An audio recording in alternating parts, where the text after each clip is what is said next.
Hi there, how are you doing? Now in this video you're going to learn about for in loop. Okay, so this loop works in JavaScript objects. Okay, so what it does, it goes through the properties of an object and it returns each of those properties one by one. Okay, so let's see it in action.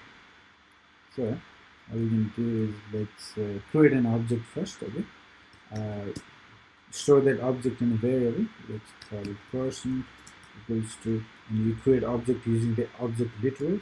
Okay. Now we're going to learn more about objects. So if you're not comfortable with this, don't worry. Okay, so this is the object. I'm going to give it a property called name, and I assign some value to it. Okay, so let's say name Brian.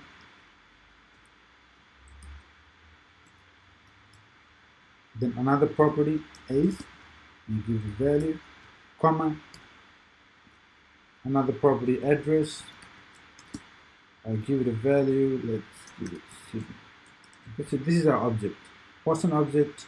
Using the object literal, we create it and we get some properties. Name is address, and we assign the appropriate values. Okay, so let's say I want to iterate through each of the properties of this object. That's where I can use for loop. Okay, so for, and you can call it anything you like. Let's call it item in person. Okay, so just like a placeholder, you can name it anything. For item in person, and then you can say alert item. Okay, so let's give it a try. Name, age, and address. As you can see, all the properties have been returned. Great. So great. This for in loop is great to work with objects.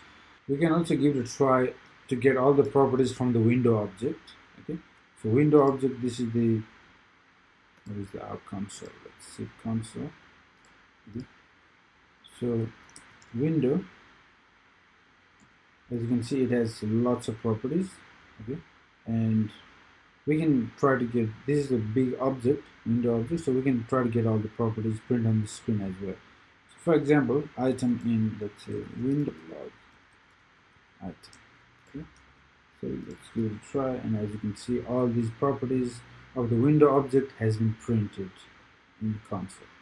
So that's how we can iterate through the object properties using for in loop. All right, so the next we're going to learn about label statements. Very easy but very useful to know. Okay, I'll see you in the next video. Thank you.